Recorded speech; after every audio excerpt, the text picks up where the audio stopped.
The IV experiment, day 15. Right out of the gates, when I decided to do this, knew that I was really setting myself up for quite the challenge. Most of us are not even aware of the extent at which we listen to, pay attention to what I'm going to call the voice in the head, the mind, the ego, that part of us that is completely identified with the self, with the body, with what we do for a living, basically all of the labels that we carry. And we are so identified with that voice that we begin believing that it's who we are. And therefore, we give all of our power over to that side of us which is never quite satisfied, is always hunting for a problem so it can start chewing on a solution. It's just the way the mind works, especially when it is allowed to run unchecked by our more intelligent consciousness, who we really are. So, only about 4 or 5 days into my proclamation that I was going to do this for 30 days, I woke up. It was just another regular day. I was working on my book, and I got a phone call from my bank that $900 had been stolen from my account in the middle of the night. And this was one day before my rent was due. And anybody that rents understands that your apartment complex does not really care about what's going on in your life most of the time. You have rent when it's due, or you're in big trouble and you're going to have to pay a big fine usually. So I immediately went up and spoke to my bank. I will say that for about 10 minutes I was completely flipping out like anybody would be. But because I was in an already very relaxed state of mind, my higher consciousness actually took the driver's seat, and I allowed that to happen. My usual state of mind would have been really in my head about it and trying to come up with a solution, and instead in that moment I said, you know what? I'm just going to go on autopilot here and take all the steps that I know that I need to take right now. But I'm not going to put any thinking into it. It was quite the challenge. Within 2 hours, I had spoken to the bank. It was going to be probably a minute before I got the money back, but I resolved that with my apartment complex, and then I had to trust. It took almost 10 days for me to be refunded the money. And I just let it go immediately. I knew I was going to get the money back. I struggled with it a little bit here and there, but for the most part, I was really able to just have absolute faith. I had a couple of very good friends who I appreciate stepping up to the plate and reassuring me that they had my back if I needed it. And so I just became really relaxed. And I noticed, of course, the synchronicity of this happening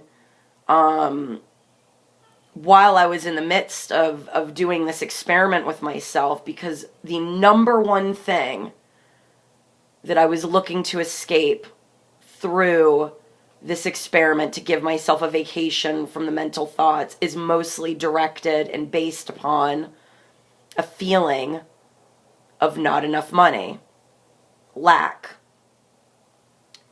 It is very hard when we live in a society that is based upon money. And you've got to meet a certain quota every month, and the prices of everything seem to keep increasing, and many of us are only making enough to survive, right? That's the game, the survival game. And while you're in this mode Your mind is completely identified with this idea of survival, even though I've never had my electricity turned off. I've got every luxury known. I may only live in a one-bedroom apartment, but I live well. I live within my means. My survival has really never been threatened. And yet, month by month, I am still projecting this feeling of lack, even though every single month the universe provides. And so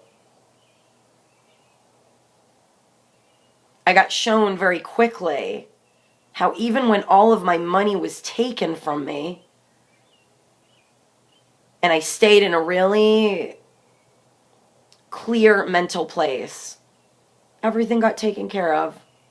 Everything worked out. And so now I'm finding it so much easier to relax about money.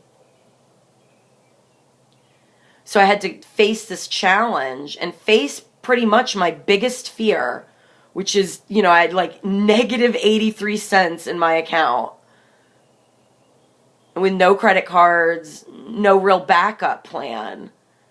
And still, everything worked out. Everything aligned the way that it was supposed to.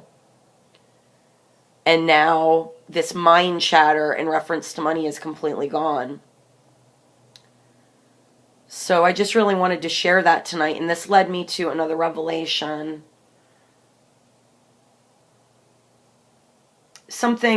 A philosophy, obviously, that I had read a long time ago, Eckhart Tolle in A New Earth, and many other spiritual teachers that I've studied. But until you live it and apply it, it's just knowledge. It isn't wisdom yet. Wisdom is applied knowledge. And this has basically brought me to the conclusion that we don't need to study a bunch of processes to become more spiritual. This is the big irony. We don't need to read a bunch of books or invest in developing our spirituality, learning how to open the chakras and all of this. It's wonderful. I'm not saying that the processes aren't valid. But the point is that the true being of who we are is already there. It's eternal. It is the I am. It's never changing. It's everlasting. It is already everything. Fully developed, fully enlightened, pure non-physical intelligence. The way to get that to shine through is a softening of the identity. You've got to disassociate from the voice in the head and from all of the labels that come with needing this body. And the identity is an important role. It's an important aspect of exploring this reality. But in order to live a more balanced life, the balancing of the non-physical intelligent aspect and the physical aspect is not by trying to add to the spiritual self. You can't add to it. It is already done. It is softening the shell, the identity, the body, the ego that lives within the mind, the projection of the mind. And through that disassociation, your eternal self is able to shine through, therefore giving you much more power to create the reality that you want, to have the kinds of relationships that you want, to have money flow to you effortlessly, in abundance as you need it, to live a magical existence that we think only reserved few get. So I'm really applying that now and that concept. And I'm very excited about where this is leading me. It's already really benefited not only my daily experience,